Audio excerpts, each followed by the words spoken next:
Ralph Goff and Glenn Korn, welcome to the Cipher Brief studio. Thanks so much for being here, gentlemen. Thank you. Hi, Suzanne. Great to be here again. So there's a lot going on in the Middle East where both of you have incredibly deep experience. We've had two assassinations, both of them blamed on Israel. Whether Israel has claimed responsibility for both now, yet to be seen. And tensions are really ratcheting up. It feels like every time you're reading the newspaper, there's another event in one of these tit for tat scenarios. And now the U.S. is really bolstering the maritime equipment, carriers, and other things that it's moving into the region. So I thought we'd start by just getting kind of an assessment from your perspective on escalation in the region and just how dangerous the situation is getting. Ralph, would you like to go first? Sure. Thank you, Suzanne. Glenn, good seeing you, buddy. Listen, this is slowly, everyone's been calling this the war that nobody wants, but it looks like we're going to start calling it the war that nobody wants, but everyone's going to get, right? Unfortunately, the forces keep moving forward to where the prognosis for the future gets dimmer all the time. I mean, now you've got the great power movements coming in. You got the U.S. sending more assets, CENTCOM assets, naval assets. You had the visit of the Russian and Belarusian military and government officials to Tehran, promising more and delivering already. The Russians have already delivered, apparently, air defense equipment to the Iranians.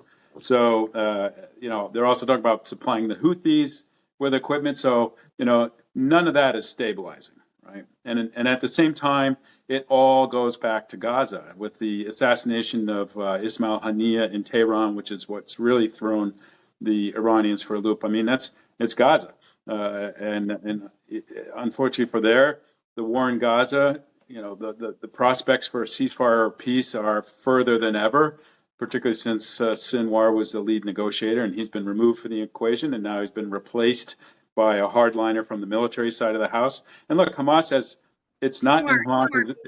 So just a quick question, Sinwar being elevated into that role as leader of Hamas, right?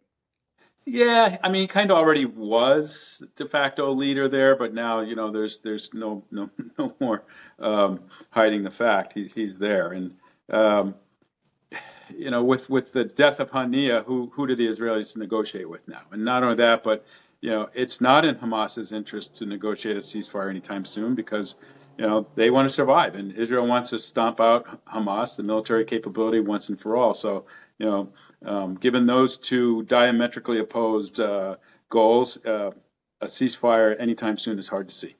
Yeah. Glenn, how about you?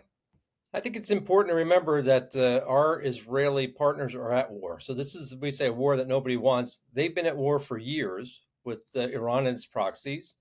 Again, I have to remind people that the strike against Fuad Shukur in Beirut, in the Dahia, was a response to what they did in northern Israel, again, where they killed a number of children. Whether that was a mistake by Hezbollah, my own assessment is it was a mistake, that they wouldn't want to kill those children because they're very calculating, but it happened. And so the Israelis are responding. And of course, I think that my guess is their interpretation of what the political wing and the military wing of Hamas means nothing right now. They are trying to decimate the leadership structures of Iran's proxies, who are basically on their doorstep, a serious threat to them.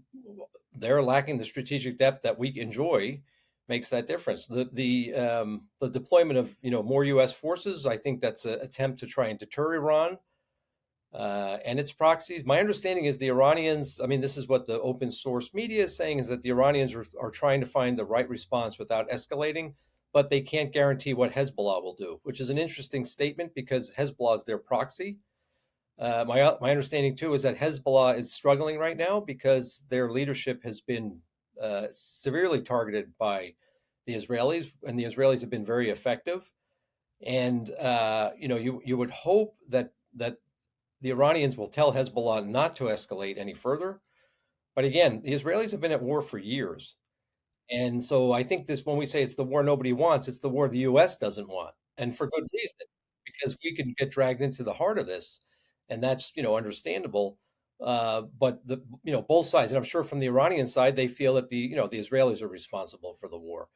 So it's a very messy situation, and I think I said, before, it's like it's a tinderbox, and the United States is, Ralph makes a great point. Now the other powers are getting involved. The Russian, um, activities. Although my understanding is Shoigu's message to the Iranians was not to go after civilian targets in Israel. Uh, can they do that? Do they have the capability to do that? I don't know. So, and of course, we're watching the news feeds. All just before we started, Ralph and I were talking. There was a news feed that looked like something happened in Haifa. So, from one of the Turkish channels. So we're watching very, very carefully. Everybody is, for good reason. Glenn, on the Iranians, they shouldn't be in a rush to retaliate.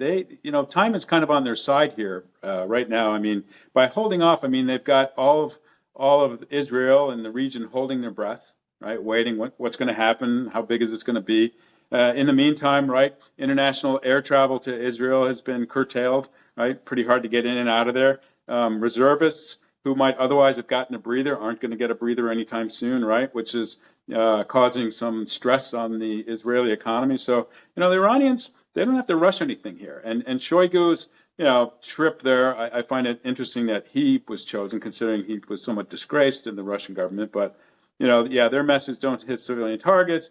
And I agree with Glenn. I mean, the last time when Iran launched their large-scale missile, drone, and rocket attack on Israel, it didn't result in very much. So whether Iran is actually in a position to be able to pick and choose targets with that much accuracy, remains to be seen. So, but I don't think the Iranians are in a hurry to strike civilian targets. Anyways, they're looking to make a point about the targeted killings that Israel has conducted in Tehran. So they need to be careful. But again, no need for them to rush.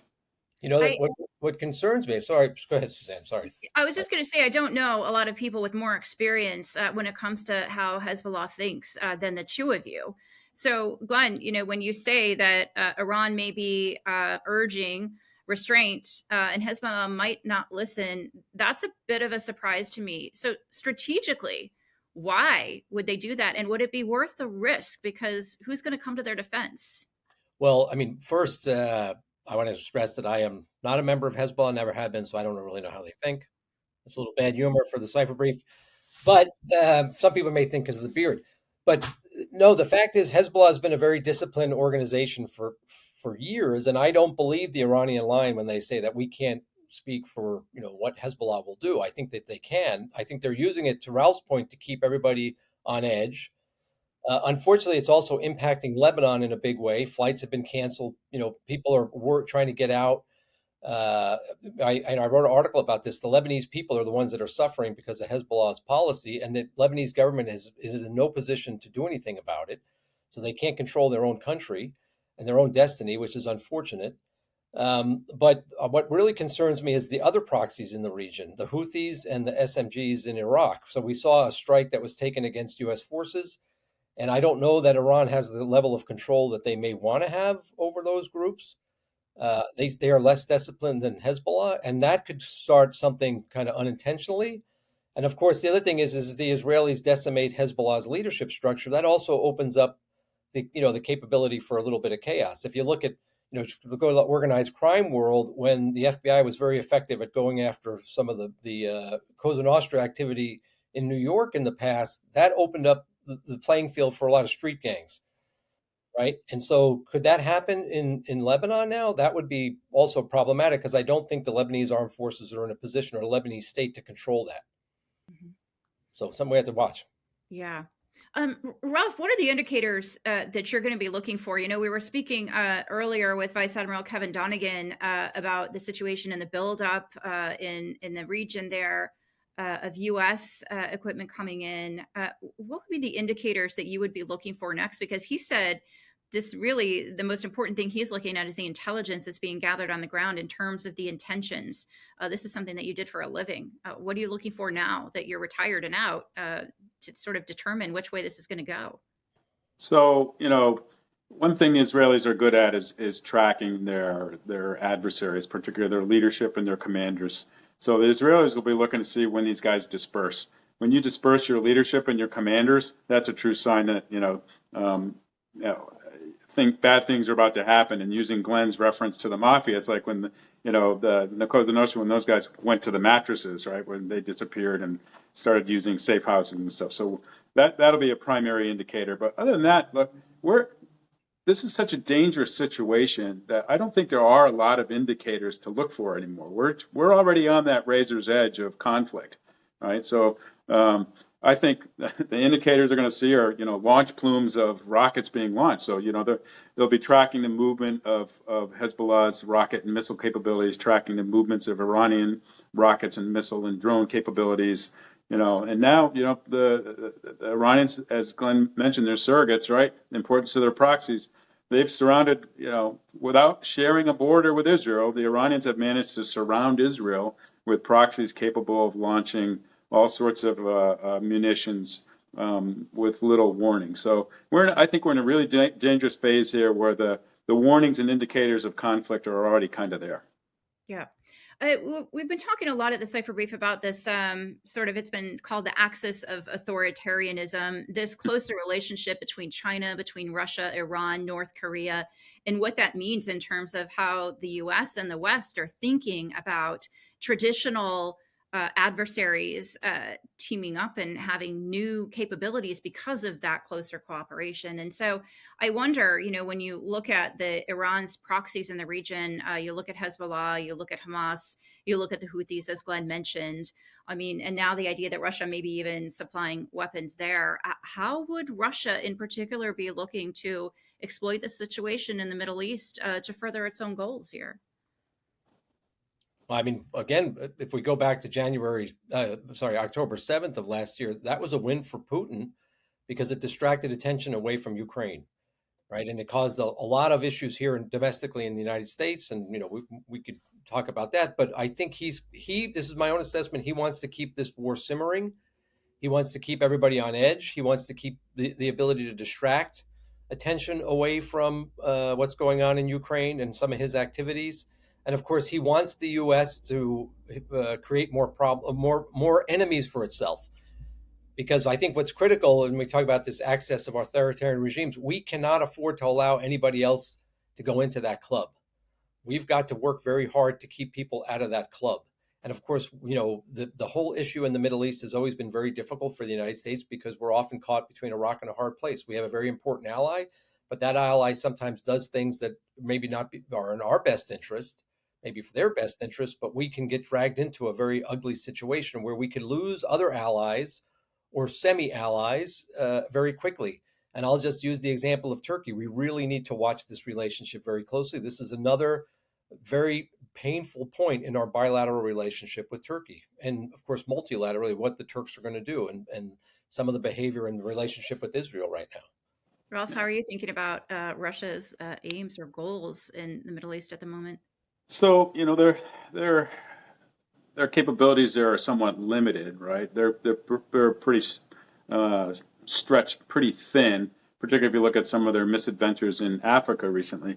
But they have been, both Russia and China have been dabbling. They've invited Hamas leaders and they've invited other Palestinian groups. Trying to show that they're trying to find a peace formula. That's all mostly just to try and maintain relevance. But in terms of actually taking part in the strife there, they're not that relevant, with the exception of Russia and Syria, which is important to the Israelis in particular. But I think what we're seeing here too is the failure of Netanyahu's policy. Right, he's never really come out to condemn the Russians in Ukraine. They haven't done it. The Israelis haven't done anything to assist Ukrainians, even though the Iranians have been going in and really rendering a lot of technical assistance to the Russians with some quid pro quo there from the Russian side. And so all of Netanyahu's appeasement, if you will, of the Russians has come for naught when you have the Russians going and sitting down with the Iranians and providing with air defense assistance. So, the Russians, their role is limited, but it still can have an influence on the bigger picture. Yeah. Let me close out the conversation, gentlemen, today by just reminding everyone that early August does mark the anniversary of the Russian invasion of Georgia back in 2008, something that people were surprised by, but really didn't seem all that upset about. and really, according to many analysts, opened the door for Russia to continue to push into Crimea, of course, in 2014, the full-scale invasion of Ukraine in 2022. I'm wondering how you're thinking about the significance of the anniversary of their initial invasion of Georgia that lasted only 5 days, but still had a lasting impact. How are you thinking about that in regards to what's going on in Ukraine today?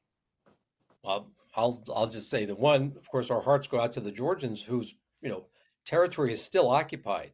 And let's not forget Moldova either, where the Russians have been causing a problem in Transnistria for years, even before Georgia. For the Georgians, this is a very, very difficult situation. And only after Ukraine did it start to get a little bit more attention. Unfortunately, my own assessment is we in the U.S. government allowed our ability to understand and analyze Russia to atrophy after the end of the Cold War. We made some mistakes. Maybe it's understandable because we were focused on other things, including the global war on terror after 9/11. But a lot of the expertise was shifted or left, and we really should never make that mistake again. Russia is not going anywhere. Even if we get to a positive outcome for Ukraine in Ukraine, which we should all be pushing for and pulling for, Russia's still not going to go away. And it's always going to be a foreign policy challenge for the United States, and a very dangerous one, because it's a nuclear armed country. And we've seen through the history of our relationship with Russia that we have a lot of things that are not in common, and only a very small few things that may be in common. So we should never, ever make the mistake that we made, in my opinion, after 9/11 or, even in the 90s, allowing that capability to atrophy. We need to grow the expertise, maintain the expertise, promote the expertise, because it's a very, very difficult target to understand. And when people say we need to pivot to Asia or we need to focus on this, I think we as Americans need to say we need to do it all. Unfortunately, that is the world we are in today. We need expertise on all of these issues. And luckily, we have a very talented country with a lot of capable people. We need to enlist them and get them into the fight and keep them in the fight. Ralph, you travel to the region excessively. I mean, as has Glenn, quite often. Yeah. What's your take on that?